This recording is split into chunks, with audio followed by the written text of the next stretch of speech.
I'm Stephen Carrera, and this is for the week 3 assignment on FTH 202.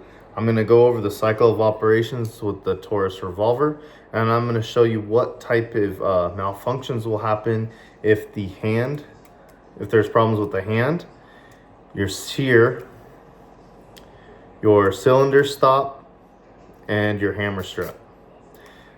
That's part 1. Then part 2, I'm going to show you how to measure the twist rate using this rod, the pad, tape measure, and of course the revolver.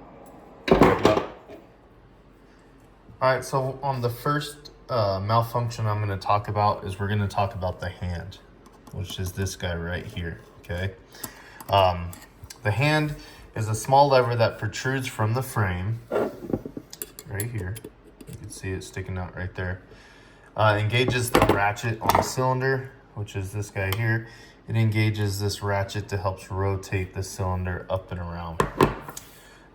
Some of the malfunctions that we have, if this cylinder fails to rotate, so the cylinder is going to sit in here like this. And a cool little trick I've also learned over time is you see how there's this little dimple right there kind of pointing that way.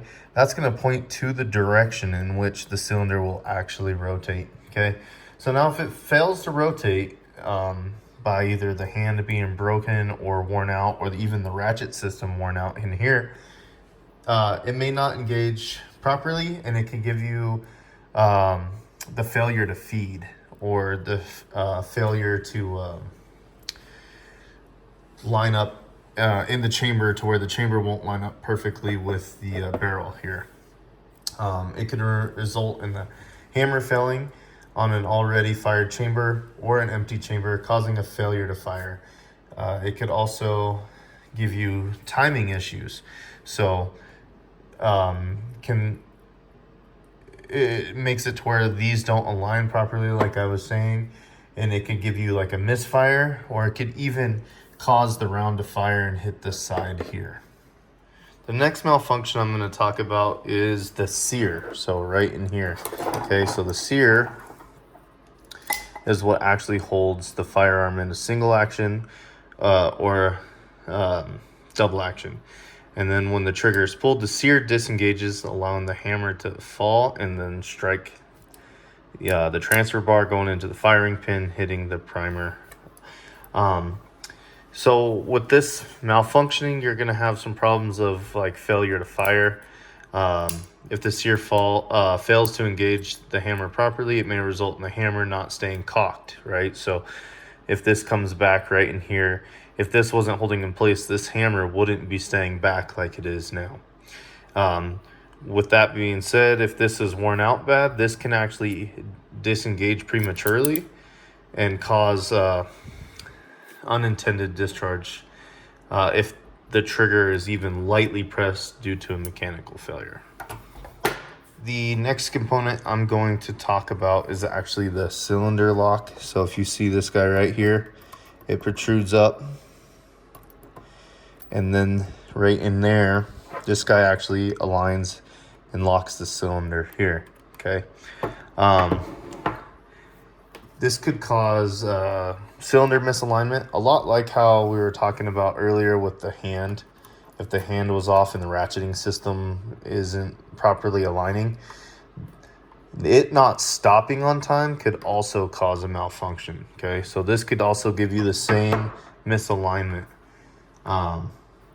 It could also cause the cylinder to go through what's called freewheeling, where it could spin freely without locking it in place, which prevents proper chamber alignment, and then will also result in failure to fire.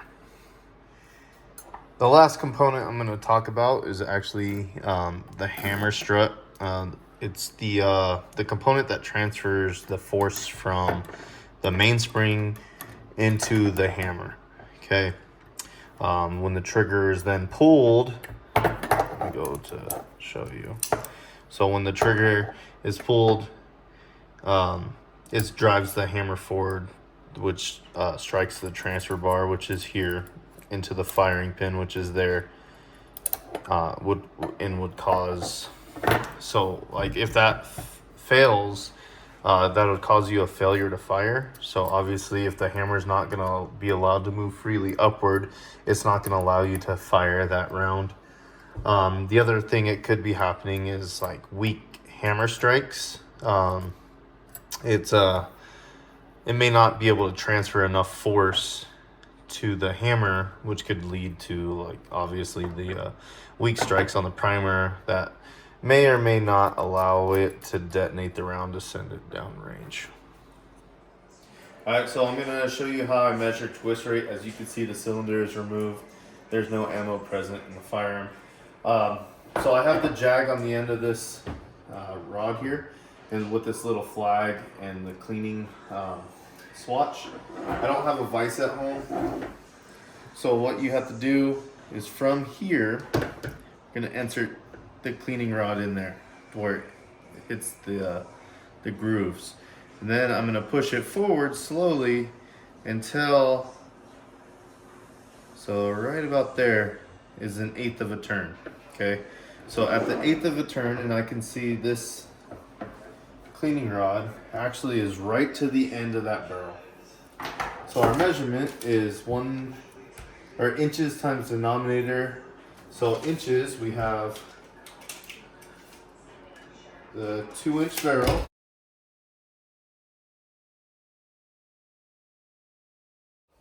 So we do 2 times the denominator, which is 1/8 of a twist, which is 8. So that gives us a 1 in 16 twist rate from here to here. Okay. All right, now that I found the twist rate, doing it myself, I went to the Taurus USA website and found out that I was actually correct, that it is the correct twist rate.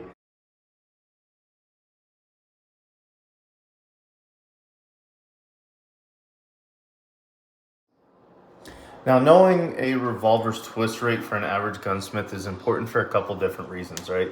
It's going to show you what kind of compatibility you have with ammo. It could affect the stability of different rounds while they're in flight.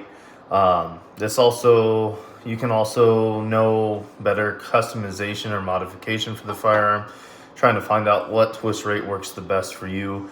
If you're doing like competitions, or if you're just starting to see a lot of problems with accuracy. Okay, so if you're having a lot of problems with accuracy, it could also be involved with your twist rate. The other thing is, the last thing is, I would say, safety, preventing barrel pressure issues.